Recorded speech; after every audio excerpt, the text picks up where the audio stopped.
Om Swastiastu. Perkenalkan, saya Niputu Ayu Febrianti dengan NIM Pendol 7134019125 dari semester 6C jurusan Teknologi Laboratorium Medis. Yang saya hormati Ibu Apoteker Gusti Ayu Maderateh Kusumaratna Dewi S.Farm M.Farm sebagai Ketua Penguji, Bapak Heri Setio Bekti SSTM Biomed sebagai anggota penguji sekaligus dosen pembimbing, Ibu Jana Sofianti SSI MSI sebagai anggota penguji. Pada hari ini saya akan mempresentasikan karya tulis ilmiah saya yang berjudul Gambaran Kristal Kalsium Oksalat Urin pada Peminum Kopi di Banjar Cimenggon, Desa Celuk, Kabupaten Gianyar. Baik, yang pertama bab 1 pendahuluan. Yang pertama yaitu latar belakang. Batu saluran kemih merupakan suatu kondisi di mana dalam saluran kemih individu terbentuk batu berupa kristal yang mengendap dari urin. Batu kalsium oksalat merupakan jenis batu yang paling sering dijumpai pada kasus BSK. Teh hitam dan kopi merupakan minuman yang mengandung oksalat. Dengan asupan oksalat yang tinggi dapat menyebabkan terjadinya pengendapan kristal oksalat dalam urin dan dapat membentuk batu saluran kemih. Kebiasaan konsumsi kopi di Indonesia merupakan kebiasaan yang sudah dilakukan secara turun-temurun. Kopi menjadi minuman yang banyak digemari oleh berbagai kalangan masyarakat karena aroma dan cita rasanya yang khas. Data dari Riskesdas tahun 2013 menyebutkan bahwa tingkat konsumsi kopi di Provinsi Bali yaitu sebesar 49,0% dan pada Kabupaten Gianyar tingkat konsumsi masyarakat terhadap kopi yaitu sebesar 48,4%. Kopi merupakan minuman yang mengandung asam oksalat dan kafein. Asupan oksalat yang tinggi dapat menyebabkan terjadinya pengendapan kristal oksalat dalam urin dan akan membentuk batu saluran kemih. Kristal kalsium oksalat merupakan unsur anorganik yang terdapat pada urin. Pemeriksaan kristal kalsium oksalat dapat dilakukan menggunakan pemeriksaan secara mikroskopis. Kemudian penelitian oleh Nabila tahun 2016 menunjukkan bahwa terdapat pengaruh antara konsumsi teh hitam dan kopi terhadap terbentuknya batu saluran kemih di Rumah Sakit Umum Zainul Abidin Banda Aceh. Dari latar belakang tersebut didapatkan rumusan masalah yaitu bagaimana gambaran kristal kalsium oksalat urin pada peminum kopi di Banjar Cimenggon, Desa Celuk, Kabupaten Gianyar. Adapun tujuan dari penelitian yang pertama adalah tujuan umum yaitu untuk mengetahui gambaran kristal kalsium oksalat urin pada peminum kopi di Banjar Cimenggon, Desa Celuk, Kabupaten Gianyar. Yang kedua tujuan khusus ada 3. Yang pertama yaitu mendeskripsikan karakteristik peminum kopi yang meliputi usia, jenis kelamin, kebiasaan menahan buang air kemih, konsumsi air, dan banyaknya konsumsi kopi. Yang kedua yaitu menghitung banyaknya kristal kalsium oksalat pada sedimen urin peminum kopi. Yang ketiga mendeskripsikan banyaknya kristal kalsium oksalat pada sedimen urin peminum kopi berdasarkan usia, jenis kelamin, kebiasaan menahan buang air kemih, konsumsi air, dan banyaknya konsumsi kopi. Adapun manfaat penelitian yang pertama yaitu manfaat teoritis. Penelitian ini diharapkan dapat menambah wawasan mengenai kristal kalsium oksalat urin pada peminum kopi dan dapat memberikan informasi kepada masyarakat mengenai jumlah normal kristal kalsium oksalat urin. Sedangkan manfaat praktis yang pertama bagi masyarakat yaitu memberikan informasi kepada masyarakat khususnya kepada peminum kopi mengenai gambaran kristal kalsium oksalat pada urin serta risiko batu saluran kemih yang dapat terjadi. Bagi peneliti yaitu menambah wawasan dan informasi peneliti mengenai kristal kalsium oksalat pada sedimen urin. Selanjutnya bab 2 yaitu tinjauan pustaka. Yang pertama adalah urin. Urin merupakan cairan sisa yang diekskresikan oleh ginjal yang kemudian akan dikeluarkan dari dalam tubuh melalui proses urinasi. Pada urin terdapat unsur organik dan unsur anorganik. Kristal merupakan unsur anorganik yang terdapat pada urin. Sedimen urin merupakan unsur-unsur yang tidak larut dalam urin yang berasal dari darah, ginjal, dan saluran kemih. Selanjutnya adalah kalsium oksalat. Kalsium oksalat merupakan jenis kristal yang terbentuk dari kalsium dan oksalat. Kristal kalsium oksalat adalah jenis kristal yang paling banyak ditemukan pada BSK, yaitu 70–80%. Batu saluran kemih didefinisikan sebagai pembentukan batu di saluran kemih yang meliputi batu ginjal, ureter, buli, dan uretra. Pembentukan batu saluran kemih diklasifikasikan berdasarkan etiologi, yaitu infeksi, non-infeksi, kelainan genetik, dan obat-obatan. Kopi merupakan minuman yang berwarna hitam gelap dengan aroma khas yang biasanya diseduh menggunakan air panas dan pada dasarnya memiliki rasa yang pahit. Jenis kopi yang banyak dikembangkan yaitu kopi Arabica dan kopi Robusta. Senyawa yang tergantung pada kopi antara lain yaitu air, karbohidrat atau serat, protein, asam amino bebas, lipid, mineral, asam organik, asam klorogenat, karboksilik acid, trinogelin, kafestol, kafehol, dan kafein. Selanjutnya yaitu bab 3, kerangka konsep. Minum kopi merupakan sebutan bagi seseorang yang gemar mengonsumsi kopi. Kopi merupakan minuman yang mengandung kafein dan asam oksalat. Kafein yang jika dikonsumsi secara berlebihan maka dapat mempengaruhi sistem kardiovaskular seperti peningkatan detak jantung dan tekanan darah. Tekanan darah yang tinggi berkepanjangan dapat membuat jantung bekerja lebih keras sehingga perlahan-lahan akan merusak pembuluh darah di sebagian tubuh. Jika pembuluh darah di ginjal rusak, maka kemungkinan ginjal akan rusak dan berhenti membuang cairan sisa dari tubuh. Kerusakan ginjal ini dapat menimbulkan penyakit BSK. Selain itu, konsumsi minuman yang mengandung oksalat secara berlebihan dalam jangka waktu yang lama dapat membentuk endapan kristal dan kemudian dapat membentuk batu. Beberapa faktor risiko yang dapat mempengaruhi pembentukan batu yaitu usia, jenis kelamin, konsumsi air, menahan buang air kemih, serta konsumsi kopi. Jenis kristal yang paling sering ditemukan pada kasus BSK yaitu kristal kalsium oksalat. Kristal kalsium oksalat dapat diamati menggunakan pemeriksaan laboratorium dengan cara mikroskopis. Definisi operasional. Yang pertama, kebiasaan minum kopi. Definisi operasional, seseorang yang rutin mengonsumsi kopi setiap hari di Banjarsemanggon, Desa Celuk. Cara pengukuran melalui observasi dan wawancara, skala data nominal. Yang kedua, kristal kalsium oksalat. Definisi operasional, banyaknya kristal kalsium oksalat yang ditemukan pada sedimen urin peminum kopi. Kristal kalsium oksalat merupakan bentuk deposit mineral yang terbentuk pada saluran perkemihan dan biasanya ditemukan pada pelvis dan kalik ginjal. Cara pengukuran dengan pemeriksaan pada sedimen urin. Skala data ordinal. Normal 0/8 panah kecil, positif 1 sampai 4 per LPK, positif 2, 5-9 per LPK, positif 3 lebih dari 10 per LPK. Selanjutnya usia. Usia merupakan rentang waktu kehidupan seseorang sejak dilahirkan dan diukur dengan tahun. Cara pengukuran melalui wawancara, skala data ordinal, klasifikasi usia menurut Departemen Kesehatan RI tahun 2009 yaitu masa remaja akhir 17-25 tahun, dewasa awal 26-35 tahun, dewasa akhir 36-45 tahun, lansia awal 46-55 tahun, lansia akhir 56-65 tahun. Jenis kelamin merupakan ciri biologis responden peminum kopi di Banjarsemanggon, Desa Celuk. Cara pengukuran melalui wawancara, skala data nominal yaitu laki-laki dan perempuan. Selanjutnya, banyaknya konsumsi air minum, yaitu jumlah konsumsi air minum dalam satu hari oleh responden peminum kopi di Banjarsemanggon, Desa Celuk. Cara pengukuran melalui wawancara, skala data ordinal yaitu kurang dari 8 gelas dan lebih dari sama dengan 8 gelas. Selanjutnya, menahan buang air kemih, yaitu kebiasaan menahan air kemih oleh responden peminum kopi di Banjarsemanggon, Desa Celuk. Cara pengukuran melalui wawancara, skala data nominal yaitu kategori ya dan tidak. Selanjutnya yaitu bab 4, metode penelitian. Jenis penelitian yang digunakan adalah penelitian deskriptif. Tempat pengambilan sampel dilakukan di Tempek Cakra, Banjarsemanggon, Desa Celuk, Kabupaten Gianyar.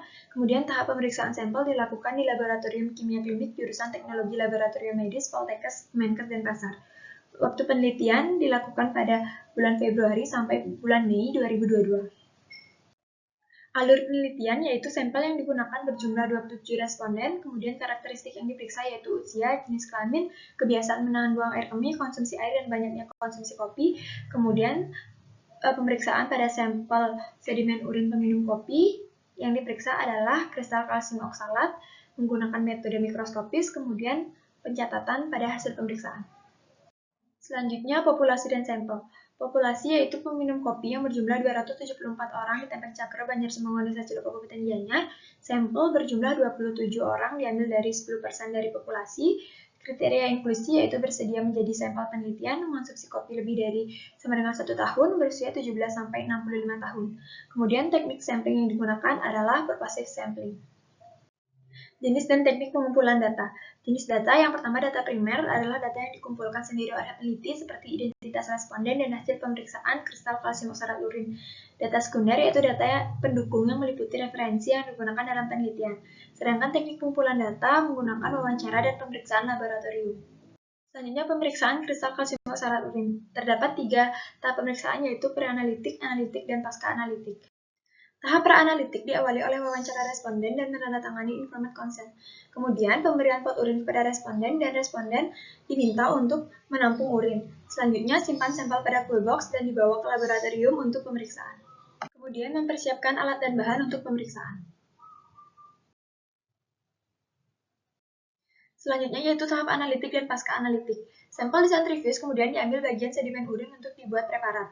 Selanjutnya dilakukan pemeriksaan sampel sedimen urin menggunakan mikroskop. Selanjutnya diamati sampel sedimen urin, kemudian catat hasil pengamatan jumlah kristal kalsium oksalat yang ditemukan per LPK.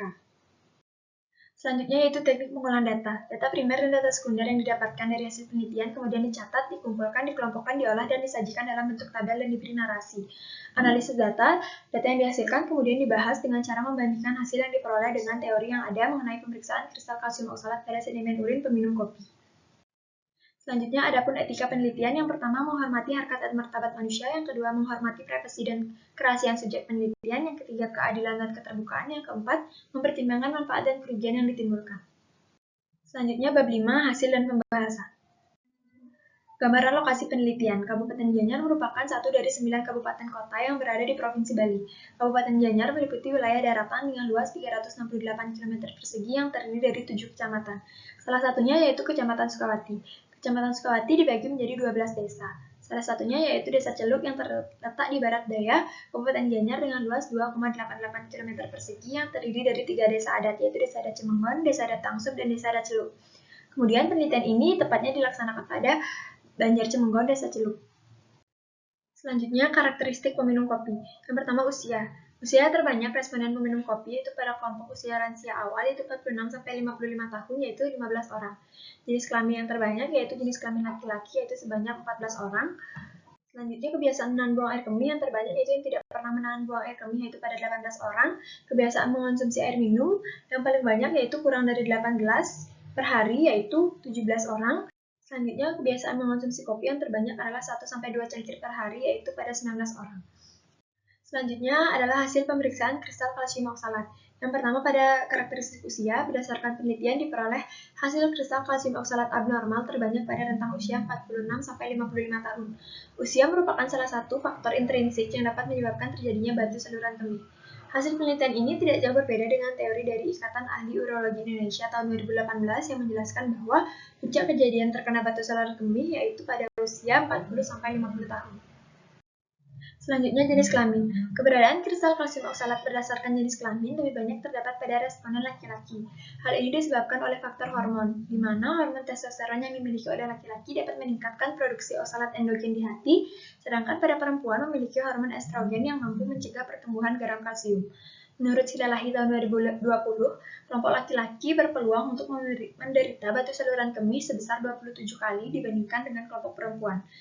Dan menurut Tubagus et al. Tahun 2017 menyebutkan bahwa anatomi saluran kemih juga memiliki peran penting pada pembentukan batu di mana pada laki-laki dengan saluran kemih yang lebih panjang dibandingkan perempuan memungkinkan terjadinya pengendapan substansi pembentuk batu lebih tinggi. Selanjutnya yaitu kebiasaan menahan buang air kemih. Keberadaan kristal kalsium oksalat abnormal lebih banyak terdapat pada responden yang pernah menahan buang air kemih. Menurut Rudy Haryono tahun 2015 dalam Ardiansyah tahun 2017 menyebutkan bahwa menahan buang air kemih sama halnya dengan membiarkan limbah, kotoran, dan racun yang seharusnya keluar. Urin yang ditahan terlalu lama dapat memberikan dampak negatif bagi saluran kemih atau sistem kemih, karena dalam urin banyak terdapat zat-zat yang berbahaya. Selain itu, kebiasaan menahan buang air kemih dapat menyebabkan timbulnya penyakit urolitiasis dan infeksi saluran kemih. Selanjutnya yaitu kebiasaan konsumsi air minum. Hasil pemeriksaan sampel responden yang mengonsumsi air minum kurang dari 8 gelas ukuran 230 ml didapatkan adanya kristal kalsium oksalat abnormal pada 6 orang, yaitu hasil positif 2 didapatkan pada 5 orang dan hasil positif 3 didapatkan pada 1 orang. Hasil penelitian ini sejalan dengan penelitian Dra Muslimah tahun 2016 yang mendapatkan hasil bahwa jumlah konsumsi air minum merupakan faktor yang berpengaruh terhadap kejadian batu ginjal. Menurut Dea dan kawan-kawan tahun 2019, di dalam tubuh, air berperan penting dalam mencegah penyakit ginjal dalam hal mengurangi kemungkinan timbulnya kristal oksalat dalam saluran kemih. Selanjutnya yaitu kebiasaan konsumsi kopi. Keberadaan kristal kalsium oksalat lebih banyak ditemukan pada seseorang yang mengonsumsi kopi lebih dari sama dengan 3 gelas per hari, yaitu ditemukan pada 4 orang dengan hasil positif 2 dan 2 orang dengan hasil positif 3. Hal ini dapat disebabkan oleh kandungan yang terdapat pada kopi seperti kafein dan asam oksalat yang dapat mempengaruhi terbentuknya kristal kalsium oksalat dalam urin peminum kopi. Hasil penelitian ini sejalan dengan penelitian yang dilakukan oleh Dra Muslimah tahun 2016 yang menyebutkan bahwa kejadian batu ginjal sering dikaitkan dengan jenis minuman yang dikonsumsi. Hasil statistik dari penelitian tersebut memperoleh hasil bahwa kopi merupakan salah satu faktor yang berpengaruh terhadap kejadian batu ginjal. Selanjutnya, bab 6 yaitu simpulan dan saran. Simpulan. Yang pertama, berdasarkan karakteristik responden, kelompok usia lansia awal yaitu 46-55 tahun memiliki jumlah terbanyak yaitu 15 orang. Responden dengan jenis kelamin laki-laki memiliki jumlah yang lebih banyak, yaitu 14 orang. Kebiasaan tidak pernah menahan buang air kemih didapat pada 18 orang.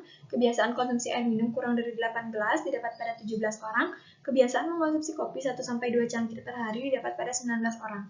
Yang kedua, hasil pemeriksaan kristal kalsium oksalat urin ditemukan kristal kalsium oksalat pada 13 responden, 8 diantaranya adalah kristal kalsium oksalat abnormal, dan pada 14 responden tidak ditemukan kristal kalsium oksalat.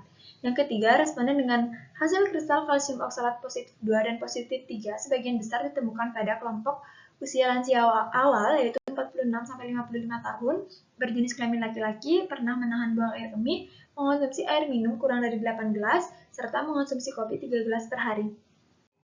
Saran. Yang pertama, bagi responden yang menunjukkan hasil kristal kalsium oksalat normal diharapkan dapat tetap menjaga kesehatannya, terutama tetap mengonsumsi air minum 8 gelas per hari serta kurangi kebiasaan menahan buang air kemih. Sedangkan bagi responden yang menunjukkan hasil kristal kalsium oksalat abnormal diharapkan agar lebih menjaga kesehatannya seperti minum air yang cukup, tidak menahan buang air kemih terlalu sering, kurangi mengonsumsi kopi, dan lakukan aktivitas fisik seperti olahraga secara rutin. Yang kedua, bagi peneliti selanjutnya agar melanjutkan penelitian ini terkait dengan kristal kalsium oksalat pada peminum kopi dengan memperhatikan jenis pekerjaan serta riwayat penyakit pada peminum kopi. Baik, sekian presentasi dari saya ucapkan terima kasih. Om Santi Santi Santi.